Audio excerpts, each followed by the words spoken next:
Welcome to our weekly Friday Talk and Tour series when we share the opportunity to visit the studios of our wonderful artists and hear about their works and inspiration. These visits are brought to you by the Duncan McClellan Gallery and the DMG School Project of St. Petersburg, Florida. Thank you for joining us. Well, good afternoon, everybody. Happy Friday. Really glad to see everyone. I really appreciate the support that we get coming on and viewing these. It's a great way to connect with an artist. I see some people have appreciated his work in the past, are on here. And we're really excited to have Jack back in a way because he was one of our recipients of one of our residencies. And I was so impressed with you, Jack, on how dedicated you were to working.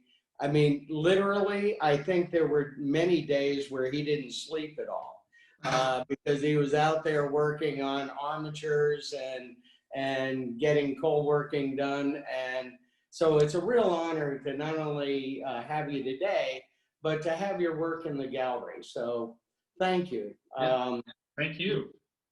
So thanks for being here. Mary, take it away. Oh, thanks, Duncan. And again, as Duncan said, we're so pleased to have Jack here. He was one of our first residency artists, and it was a great pleasure to watch him work through the residency, work through all the problems that he encountered, work with him on how to work with a gallery, how to be ready for an exhibit. And, that was really quite a process. But he did really well with that body of work that he created, and it has continued to do well in the gallery. Jack approaches his work in a very unique way, with references to the use of the figure he references the way that the figure is used throughout art, both historically and in contemporary art as well. He's constantly exploring, and his work is always evolving. So we're really, really honored to have him with us, as Duncan said, to have him in the gallery, and we hope that you enjoy this presentation. Jack is going to start by showing us his studio and then talk about his inspiration and process. So let's see, Jack, you're all ready to bring us to your studio, I guess. All right, so this is a photo in the hot shop at Duncan's. During the residency, I actually came back. This piece here on the right is what I'm working on. And it may look like I'm threatening someone. I'm actually just lighting the torch and making sure I don't burn anyone. I have to light that torch a few hundred times during a piece. But it was a great experience, great opportunity. I hadn't shown in a gallery before I got that opportunity. So to have, and I've been working production for almost 10 years. So to have a full month to dedicate just to my work, the thing that I do after hours, was a huge help and a huge opportunity for me.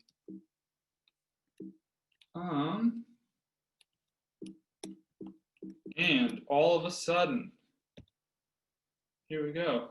So this is the walk to the studio I work at now. I work at a private studio.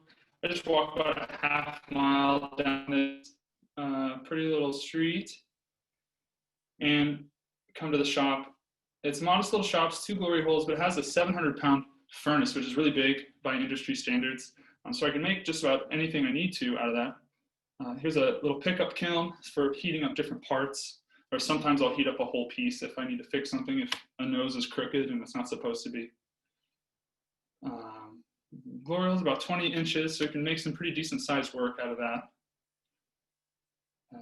Over here, there's a hot torch. So it's an oxypropane torch, and it's kind of like a little laser beam for spot heating, making the lips, any of the detail work. And I use these, we call them inside tools, but they're basically different shapes on the ends of sticks. It's all steel, so you can kind of reach inside a bubble to push out a form. I like to work from both sides of the glass to kind of get my form out. That's a garage. It's just kind of an open face, like a fancy pizza oven for keeping glass hot while you're making something else. Another glory hole. We have a few annealers, or 3 annealers here. Here's the remnants of a piece making. So making parts to fit this, I have all my measurements worked out, so everything fits together when I'm done with it. But these front-loading annealers for cooling the glass down. This is just a private studio that I rent at. They make some really large, thick production work, so really long annealing cycles. But in the back of the shop here, we have a little cold shop. You can cut and grind just about anything you need. And tucked away is a little photography studio. I do all my own photography. I really enjoy that part of the process. Just throwing light at the glass and catching it. It's a lot of fun. It's been a learning experience, but I really enjoy it. So moving around the back of the shop, we have a saw, belt sanders. We can polish up anything we need. Here's a piece I'm cold working on right now, kind of carving through those layers of glass and pattern, carving out actually some detail, opening up the eye, that iris. And to the right of it are some pattern blanks. I'll use those to make a piece like that. I'll cut them up into sections, and I can pick out which part of the pattern I want to land where, and I'll just plan it all out before I get in the shop. I didn't used to plan it all out, but I've learned the hard way. Here's a sandblaster for taking the shine off the glass. Someone here is making a little aluminum forge. There are 3 other artists that work here, so there's always something cool going on. This is the metal shop where I'll make my stands. So here's a little figure that I'm working on right now. I'm just bending the metal so it fits perfectly onto those curves. So I have the bracket done for this one. It's just this little piece here will hold the piece just right. So I have to just make the stand and the base for it.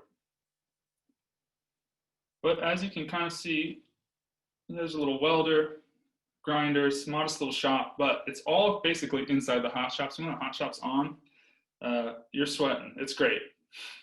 And when I'm done, I turn my tail and I head back down the alley home. Jack, thank you. Someone's asking where this is, where the shop is. It's in Columbus, Ohio, in Grandview, if they're familiar. Thank you. So these are my brothers and sister and myself at the bottom there. We all still look like this. But grew up in Columbus. There's a lot of art in my family. My grandfather was a home builder, but he would draw and paint in his free time. He used to draw little ponies for us, which when I got into glass and I learned about pulling ponies, I thought that was really cool. But 2 of my aunts were art teachers and some of their kids were artists. So it was normal for me. There's art all over the place. I thought it was really normal to have a sketchbook growing up. And then in high school is when I realized that art was for me. I started seeing this stuff my senior year. MC Escher and Dali, Francis Bacon, these guys, the surrealism, how tightly rendered these are. They're like dreams come to life. And then in this expressionism, this more raw emotion, and kind of giving that material a voice. That's what really started me off. And in my everyday life, I'm always taking really bad cell phone photos. Just the way a natural form is, or the way light plays across the surface. It doesn't take much for me to get inspired, as you can tell. I went to the Columbus College of Art and Design. I started blowing glass there my sophomore year.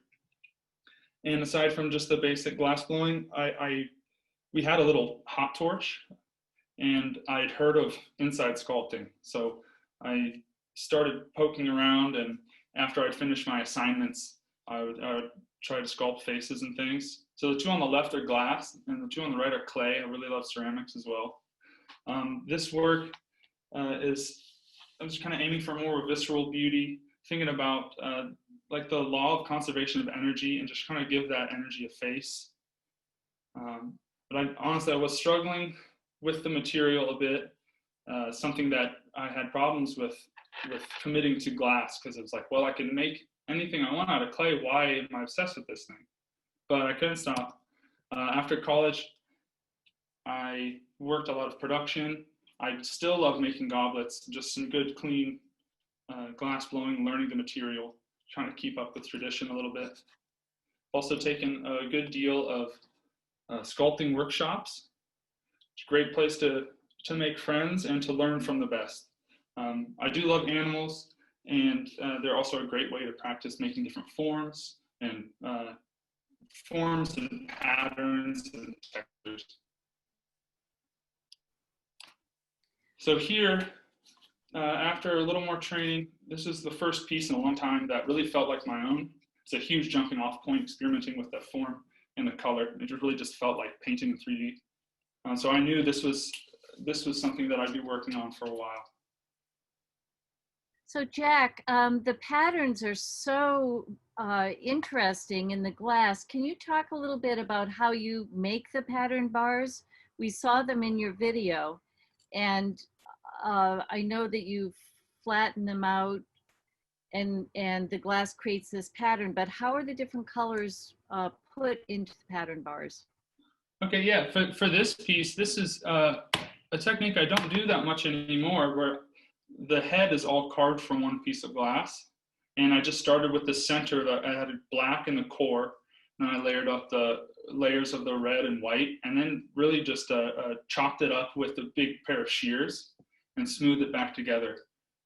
And then by then separating the glass into these different arms, I would one by one, and I was just pure masochism. I was doing this by myself, and just one by one heating up each arm with the torch until I had the whole thing put together, and then starting to sculpt it.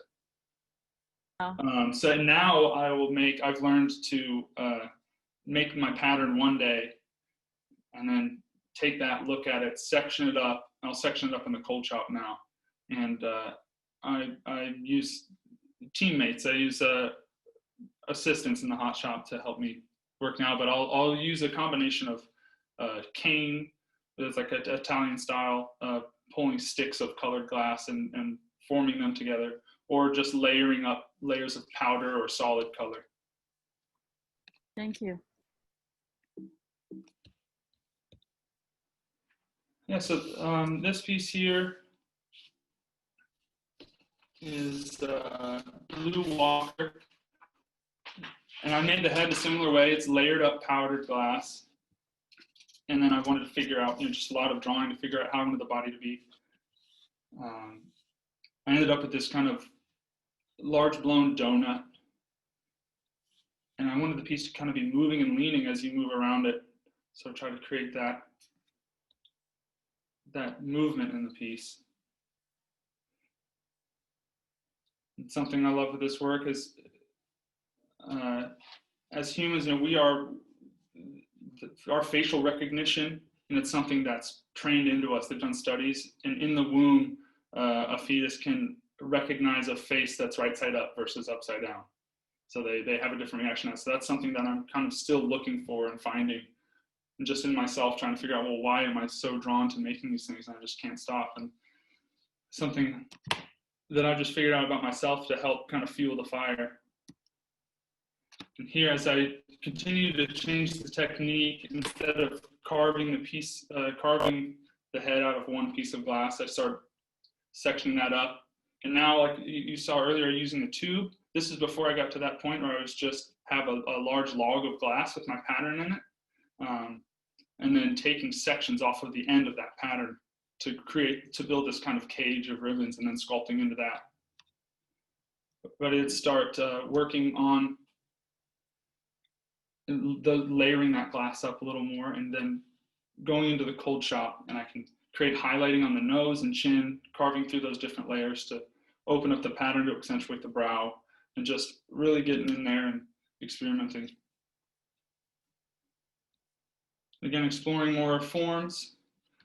And for the texture on this piece, I mixed up a really stiff and a really soft glass. And then as that stretched out, I created that kind of muscly sinew texture that you see on the forehead. And I really enjoy all the different things glass can do. So those glasses are compatible then, the stiff and the soft glass? Yep. And if they're not, I find out while I'm chopping it up. But no, I haven't been surprised very many times, luckily. And do you study anatomy now, currently? Yeah, yeah. I always come back and I do a lot of drawing.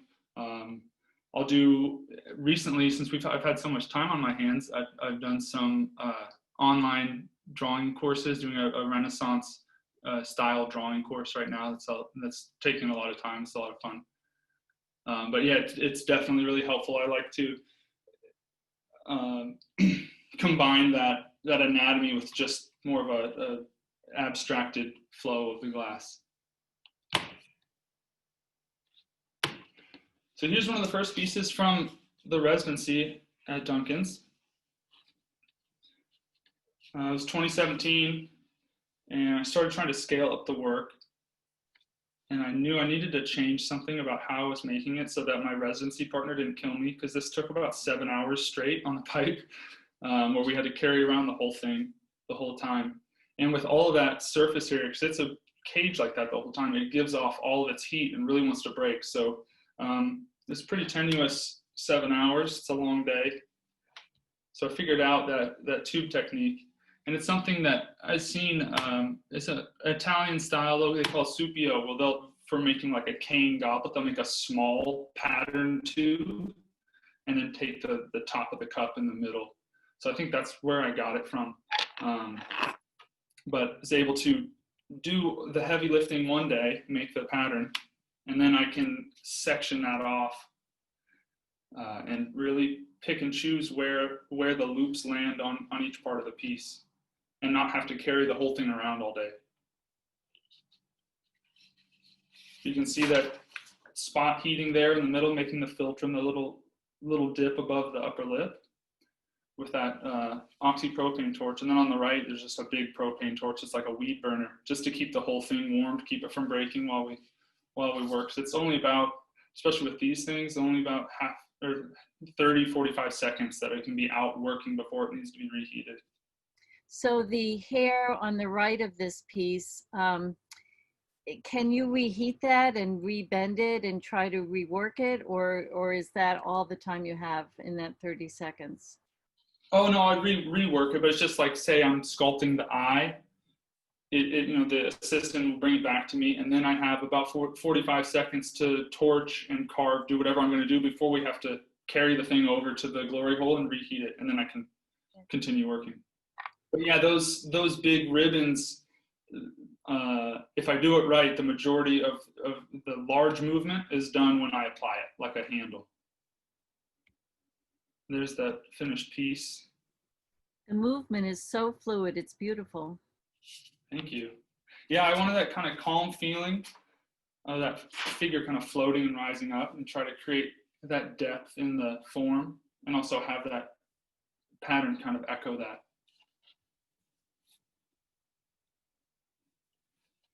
This piece is called Overcast. Try to create kind of that same depth of form. This figure kind of turned inward. That's with those subdued earth tones, almost like she's a part of the woods. We get a lot of overcast days here in Columbus, where everything kind of seems to blend together. So it's something I really try to capture in this piece. And it's a wall-mounted piece. It took a little while for me to figure that out, but it just fits. You can't see the wall mount in this picture, but it just hangs right on the wall. Beautiful. So here's a ruby figure. And this I kind of almost wanted to be growing from the ground, having those ribbons that make the collarbones and the shoulder almost like gnarled tree roots.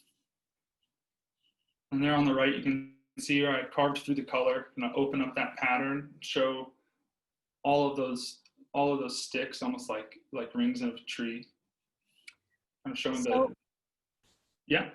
So when you're creating this face, I mean, it's so contemplative, and are you consciously trying to get that feeling, or does it just emerge as you're working with it?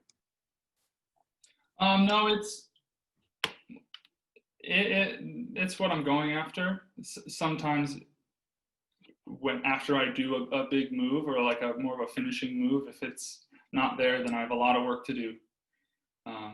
But yeah, these pieces with that kind of subtle gesture, I was trying to use these more like classic poses, kind of juxtaposed with all of this craziness.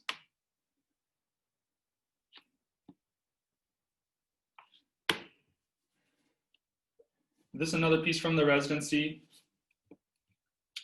Still experimenting with the form, kind of how much or little it takes to make that connection with the body. And also just showing off the raw beauty of the glass and how it moves. And was this one piece, or is this multiple pieces that you've sculpted together? This was, yeah, all done hot. So it's all from one, it was all one piece, but I took a lot of different bits for it. But yeah, no, all hot connections. So we have a comment from Susan, and she says that this reminds her of Picasso, this particular piece. Wow, that's a huge compliment. Thank you. I'll take it. So here you can see some of the process of making a piece like that. Have that pattern, have my drawing. I'll cut up the blank, that tube, into the right size sections that I think I'll need. This is when I lived in Pittsburgh for the last couple of years. So I just moved back. While I was there, I got to work on this really cool project with a friend of mine who conducts an orchestra here in Columbus. I made a sculpture inspired by the music of a concert series. The theme of this concert was the spirit of revolution. In it, they played Beethoven's Third Symphony, Eroica, which is this really powerful, heroic piece. So I kind of wanted to capture that kind of groundswell feeling of rising up and moving forward.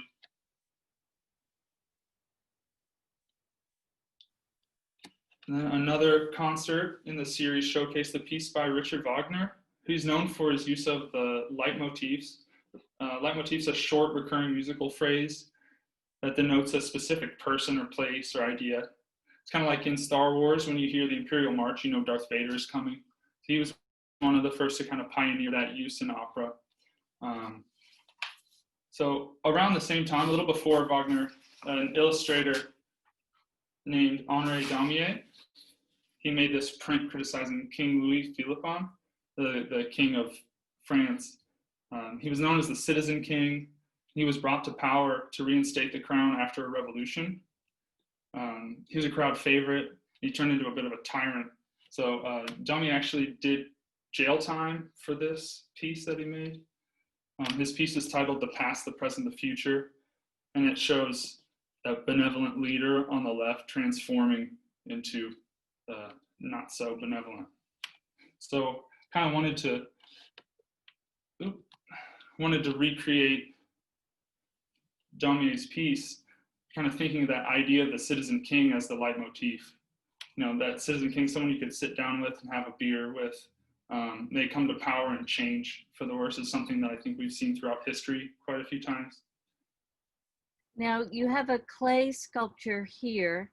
Do you do much work with clay still? Do you try to model any of your pieces before you blow them in glass? Yeah, absolutely. Especially a piece like this, I knew it was going to take so much time. It was multiple sessions just on the head in the hot shop. So because it was going to take so much time, and when you're renting, that is really expensive also. I wanted to be really prepared when I got into the shop and I have people helping me, that I'm not trying to figure it out on the fly. So yeah, I don't make finished pieces out of clay anymore, but it's still a great medium to practice with and to sketch with. In the finished piece here, also you can see that I used oil paint on the right there to get that kind of inky blackness from the lithograph. And have you done anything But yeah, else? speaking of, Go ahead. oh, sorry, go ahead. No, I was asking if you've done anything else like this since this piece. No, I haven't. I would love to. It was a really cool project, and it's something I should maybe start making projects for myself like this, or, you know, if I had, you know, this is the type of thing that would be really great for for commissions also. Yeah, on the subject of sketching, I'm always playing around with new ways to work out ideas, like with the clay or with drawing. Here I saw some videos of Chinese sugar blowing, and it just absolutely blew my mind. It looked like someone blowing glass with their hands only. And I knew, like, this is it. This is my new sketching medium. It's just going to be incredible. So I mixed up some corn syrup and all the weird stuff you put into it, found a recipe. And you see his pretty pony on the left? This is what I got. Womp womp. So just like glass blowing, it's way harder than it looks. So back to the old drawing board here. Sometimes pencil and paper you just can't beat. So here, sometimes I'll take drawings to scale, cut them up to experiment with composition, layout, maybe how things will fit together. Also there on the left, you can see just working on straight figure drawing, just more classical approach to figure drawing, so that when I'm in the shop and something's spinning around on the pipe, I can see where I am. Also here, sometimes I'll, like in the middle, I'll start with the figure and find where the glass fits. Or also sometimes I'll start with the glass and see where I can fit a figure onto it. But most of the time I just have a vision in my head and I'm trying to get it to look right on paper before I go into the hot shop. Yeah, either way, the logistics, it's always a challenge. There's always something that doesn't go right and you get to learn something new. It's like the glass can look like everything, but it's hard to make it do just about anything.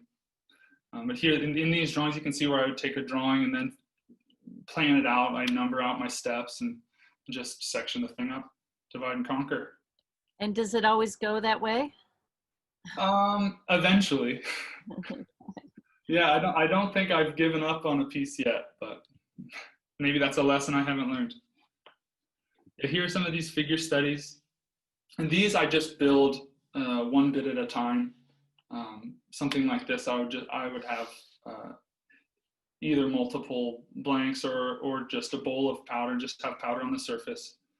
And it's really important that I've been drawing a lot, or I get lost in these very easily. And I can be 4 hours in and then all of a sudden I can't see it.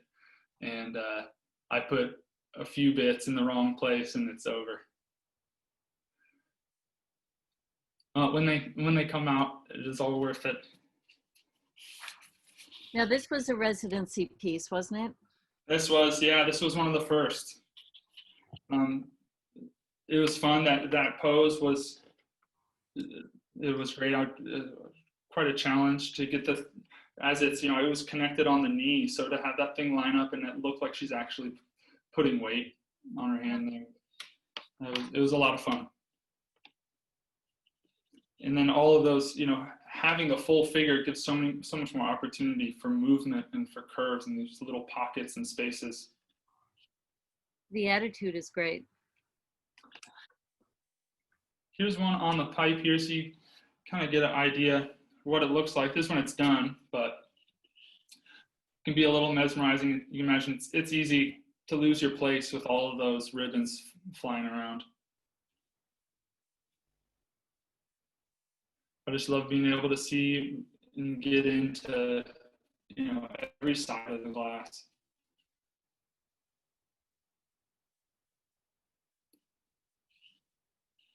I also really like to blend that actual anatomy with just, as we talked about before, more abstract, just flowing lines. And this is a piece in the gallery, I believe, as well. Yeah. Yeah, it's beautiful. Thank you. So here's a more self-contained figure. It's made from a single loop of glass. On the left, you can see just where I've carved into the thickness of the glass. So I open up that kind of bone white. And the color palette on this one, I wanted to go a little more anatomical with that red and a little bit of blue and white in there. But also at the same time, it's just a beautiful rose red. So it's kind of harkening back to that kind of visceral beauty.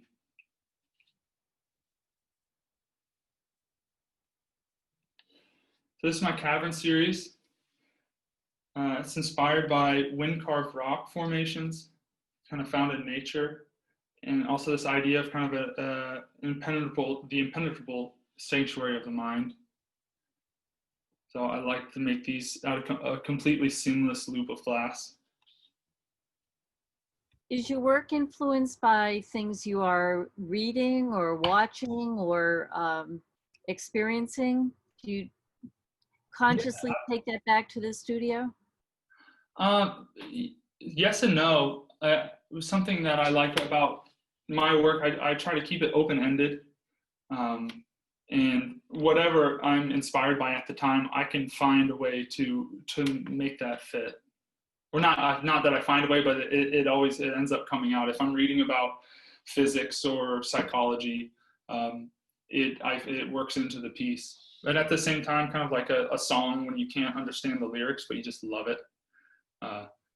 That's something that, as humans, we project ourselves onto these things, and depending on your mood or your outlook, a piece can be completely different to you. So it's something that I enjoy to keep my work at.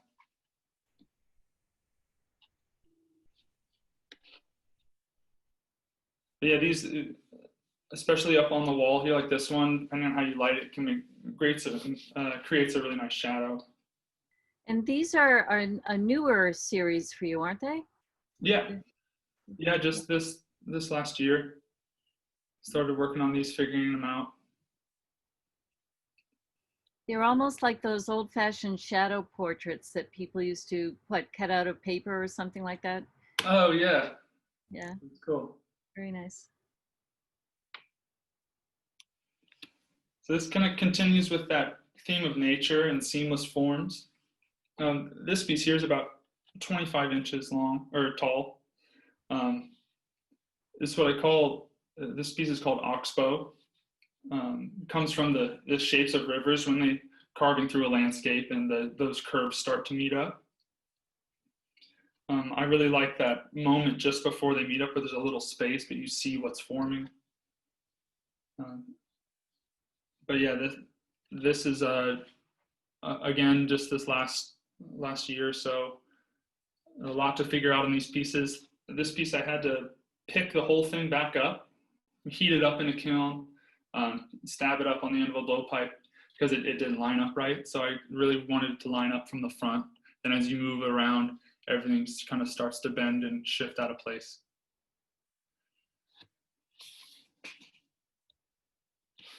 Here's some action shots. On the left, this is what I look like when there's a bunch of smoke in my eyes. This is squeezing the air out of a bubble. So depending on the pattern and the shape, sometimes it's really nice to just blow up a bubble to stretch the glass out and squeeze all the air out of it. And I can shape it up, stretch the whole thing out, find a good friend to lug the thing around. And then once I get that main form pulled out, I can just spot heat each section and a little bit at a time, working from big shapes to small shapes. Poke around in there until I find what I'm looking for. Usually, so what approximate size is this? I mean, this is almost life size, the way we're seeing it. Sorry, you broke up a little. Yeah, the head itself is a little bigger than life size. You can see my head there. I have not a small head. But it's, I think the finished piece is maybe 25, 27 inches. Wow. Yeah, they're fun to make. And those larger pieces, it's just like something like this, where you just draw it out and it just takes a lot longer to make every move. So this is a smaller, more intimate figure. Kind of have this figure turned inward, and have the form almost like she's draped in herself. The glass that makes the face and hair kind of becomes her covering. Mm-hmm. And the color, I layered up about 4 or 5 different colors on this, and it makes this really rich. There was no other way to put it. It just looks like rhubarb. If you know any good desserts. A couple years ago, I think, time's a little weird now. I think it was a couple years ago, I did a residency at the Salem Community College. They have a hot shop there, do a great residency program in Massachusetts. And I spent the majority of it trying to figure out this piece where I make these separate parts, and then they stand together to foreshorten and become the figure. So I call this my shift series. That name comes from the way, what they call like a red shift or blue shift. How we know the universe is expanding is the images that come back from a telescope have a red shift from that wavelength being stretched. And I really just like that idea to kind of explain or describe how it feels to move around at these independent parts, shifting and abstracting, and then when they line up, you really feel it. It's kind of the way our minds work. So right. Yeah. And this piece is at the gallery as well. Yeah. Yeah, that's beautiful. Thank you. So I have a video here in the cold shop. So I do as much measuring and try to get it to fit as best as I can in the hot shop. And then there's still, to get it to line up just right, a lot of careful cold working and grinding. You can see as you move around it how much it changes. The pieces themselves are really bottom heavy, and they just stand kind of nestled close to each other. But yeah. So this is not one piece that's created and then cut. You're creating each of those pieces separately, correct? That's right. Yeah, the curves don't line up to make it out of one piece. Wow. So yeah, it's just an added challenge there. But it's fun. But once I figured that out, there's a lot more freedom in the form. And this is one that I just finished. It's at my studio here. It's a much more intimate scale, but it does all the same tricks. And I use that black background. It almost kind of helps that face blend into the background. Mm-hmm. And yeah, and I also really like, I have that specific way to set them up, but that bottom center photo, if I flip that ear around, then it lines up from the other side. So they're really fun to play with, just when I'm shooting the photos. Oh. Thank you so much. Oh, thank you, Jack. That was really wonderful. We have a comment that your studio looks so organized and that maybe your left brain put it together. But what we're seeing in your work really is this beautiful combination of left and right brain that really comes through in your work, as well as, your kind of intuitive inspiration as well. So it's really beautiful. Does anyone have questions or would like to talk to Jack and ask him anything? We have him here. He's all ours for a little bit more. Well, everybody's in awe. Yeah, as far as my studio being clean, I should have included some photos of what it looks like when I finish making a piece. It's like just stratified tools. And yeah, it's a lot of cleanup. But try to keep a balance there.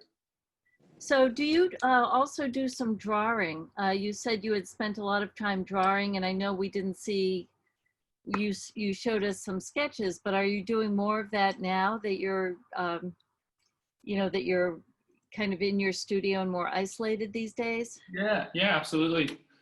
So a lot of ideas. I also have some here, these sketches. So I'll also, if I have a little bit of time in the hot shop, I'll make little clear sketches of forms that I'm playing with, so that I, so it's like maquettes. Yeah, yep. Before I go in and spend hours and hours making the pattern and making uh, the whole thing, if I have like for this is a bubble that I turned on its side and stretched out, and then wanted to see that because that in my head that's what made sense, but it doesn't always work out that way. You know, sometimes you think, sure, like it's great when you have it all worked out, and then it goes and it happens. You feel like a genius, but a lot of times uh, you go in and turns out glass doesn't do that. So I like to find that out at a smaller scale these days. Sure. We have a few comments and questions. Joni says, first of all, your work is amazing and she loves the Dali-esque reference. Do you study Dali at all, or has he been a big influence on you? Yeah, he's been a huge influence. He was one of the artists that really made me feel like I wanted to be an artist. I'm not, I get hazy on the specific art history points, but I've definitely spent a lot of time poring over his work. And Anthony says that your pieces throw amazing shadows on the walls behind them when they are lit. And that's certainly a whole other element of the patterning, are the shadows. And are you conscious of that when you make them? A little bit. Yeah, and honestly, not as much as maybe I should be. Maybe I'll have a shadow series. It's something. It's more of an afterthought. Once I'm taking the photos, then once I'm really just playing with light, then I start to play with the piece. I have some ideas for it, but I've started with the glass. Because in your photography work, you showed just a few photographs in the beginning, and shadow was definitely a big part of those images. So it's part of your consciousness. Yeah. When I'm finding the way it's what I love about doing the photos is I can, not that I'm a control freak or anything, but I can find just the way I want it to look, and that includes a lot of shadows. Absolutely. Susan asked what your educational background is. You seem so versed in many areas: astronomy, history, music, etc. Oh, well, that's quite a compliment. You obviously don't know me very well. No. Yeah, I have a BFA from the Columbus College of Art and Design. And aside from that, I tend to stay up too late watching TED Talks or reading about whatever I'm interested in online. But no, I don't have any other degrees aside from that. So you're kind of a Renaissance man. Sure. And he plays golf. Let's see. Christine asks, comments that you showed pictures of your family and wondering if they're still in Ohio, and what are they thinking? Are they supportive of your work? She's saying it's really awesome and she'd be proud if she was your mom.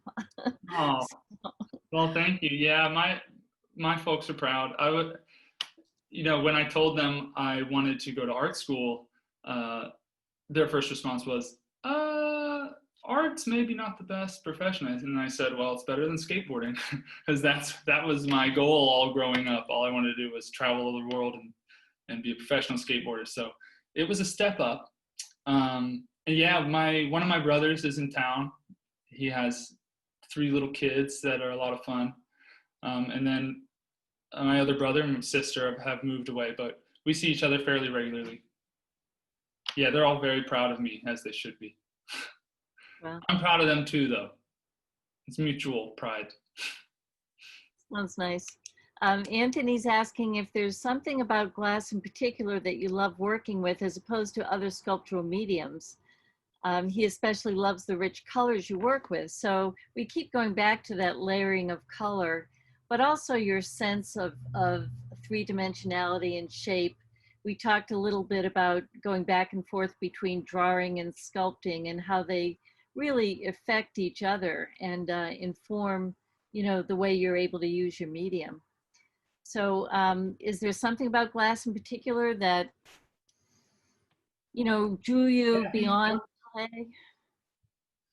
What started it for me, honestly, it felt like skateboarding. So Really? when I first started blowing glass, yeah, I loved how physical it was. You know, I don't like to sit still for a really long time. I love painting, but if I think I would have been a painter if I could sit still. Maybe I am not making big enough paintings, but that was the first thing. There, it's really physical. It needs a lot of coordination. And there are a lot of tricks and things, and also just physics, like to make a skateboard spin around and flip just the right way and to land on a curve at a certain speed. There's a lot of technicalities and a lot of feel, and I think glass is really similar. But now I relate anything new that I'm learning to glass, so it's my new that's my new thing. I never heard anyone equate it with skateboarding, but I think it's a wonderful analogy. It's really Thank you. great. Let's see. Joni asks if there are future plans beyond bodies and faces. She loves what you're doing, but wondering if you can see another image emerging beyond the human form. Yeah, absolutely. I I would love to touch back working with animals more. Also, just there's so much to do with there's so many forms in nature that are almost made for glass. I mean, a lot of them have been done before. I'd like to have my own take on some of that for making more installation type pieces, or just kind of fill out the landscape a little bit. Absolutely. I think we can see that happening, you know, especially botanical references maybe. Um, Joy asks, have you ever tried other glass techniques to make figures such as glass casting? When you had that more solid figure, I was thinking, you know, that would be a wonderful cast piece, even in bronze, for instance. Yeah. I haven't done any casting since art school, really. I know that there are certain aspects that of my work that would, if I were smart, I would cast them because I just think I could have more control over it. But at least until my back breaks down a little more or my wrists break down, I would rather carry the thing around on a blowpipe. I still like this glass blowing is still my favorite part of the process. But I have, you know, I got sketchbooks. I have ideas of things to cast, but I haven't gotten myself to sit down and start making molds yet. No, something that I've really loved with glass, coming from a ceramics background where you make the whole thing and then you fire the kiln and all of it happens, you know, behind closed doors. I like being able to apply, like I could see every layer I was doing, you know, being a part of every layer of the process. So I haven't given that up yet. We have a question. What do you have coming up in the next couple of years? Residencies, shows, exhibitions, teachings, and will you be coming to DMG anytime soon? And of course, these are our questions as well. Yeah. Well, I was going to be teaching a workshop this summer that got canceled due to COVID at the Appalachian Center for Craft in Tennessee. That would have been a lot of fun. Other than that, I'll be going, let's see, next summer, I'll be helping out another one of your artists, Raven Skyriver. He's an old friend of mine. I met him taking workshops from him and we became good friends. So I'm going to go down to Penland in North Carolina and help him for a couple of weeks. He's teaching a workshop. I'm really looking forward to that. Aside from that, I don't have, you know, my schedule's open. I'm ready to make some work. I think you need another residency. I'd love to have you back again and maybe extend it a little longer. Yeah, I agree. I may, you know what? A good friend of mine, Dan Alexander, just took over the hot shop down there. And I think we'll see, maybe in the winter, I'm going to go down and help him make some work. So maybe I extend that stay a little bit, who knows? But it's, you know, it's a short flight. Well, Jack, thank you so much. You're one of those artists that we will be following very closely. And, you know, it's really, really exciting to see what you're doing and where you're going. And we do really, really look forward to you coming back. It was a pleasure to have you when you were here. And, you know, we know that it will be again when you are able to come. So Absolutely. yeah, Thank you thank so much you. for all you've done. I mean, you opened the doors for me, and it's been just a great experience to just launch my career. Now I get to do my favorite thing all the time. Well, So, that's such a tribute to the DMG School Project and the residencies, and that's, you know what, Duncan, when he started them, that's what you were hoping for, right, Duncan? I believe. Actually, yeah, I mean, that's a real push besides educating children, which is a big part of what we do. But I know how hard it is for emerging artists to put the funds together to be able to work in a shop. And artists need time to work details out, problems out. And that's why we built the Hot Shop in part, that we have this platform that we can extend to artists and help in their careers. So it's a duo purpose. Well, thank you. And Jack, you're just, you know, a wonderful example of how we enjoyed seeing you grow and work out these problems as an artist. And it's just a pleasure to see you move forward and create all this wonderful new work and be able to live and thrive as an artist. So thank you for staying with us as a friend of the gallery and exhibiting with us also. So. well, thank you, and you're welcome. You know. Well, we want to thank everyone for coming today. Thank you all for supporting us and being here on a Friday afternoon, and have a great weekend. Thank you.